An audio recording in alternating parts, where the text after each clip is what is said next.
আগুনে পুড়েছে রাজধানীর মহাখালীর সাততলা বস্তির শতাধিক ঘর। ক্ষতিগ্রস্ত মানুষের দিন কাটছে খোলা আকাশের নিচে। কেউ কেউ স্বজনদের কাছে আশ্রয় নিলেও অনেকেরই এখনো এক কাপড়েই দিন কাটাতে হচ্ছে। ঘরহীন মানুষগুলোর অভিযোগ, এখন পর্যন্ত কোনো ত্রাণ সহায়তা পাননি তারা নতুন করে আবারও অস্থায়ী ঘর করার কথা ভাবছেন। এদিকে সিটি কর্পোরেশনের পক্ষ থেকেও ঘর পোড়াদের কোনো সাহায্য সহযোগিতার জন্য খোঁজ খবর করা হয়নি।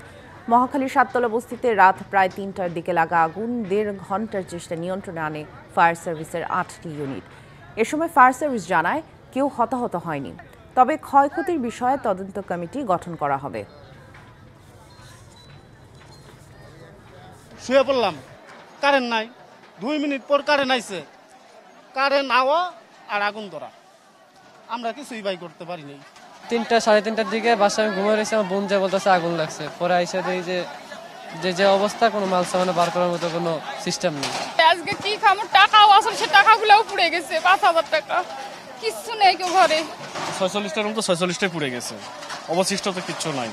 আশেপাশে পুরাটাই ভরা, যে পুরাটাই বাসা বাড়ি ভরা, আরো আগুনটা ছড়ানোর সম্ভাবনা ছিল। ফায়ার সার্ভিস দ্রুত আসার কারণে আমরা আল্লাহর রহমতে বেঁচে গেছি আর কি। উৎসবের খুশি হবে নগদে বেশি, কারণ ঘন্টায় ঘন্টায় আছে গিফট জেতার সুযোগ।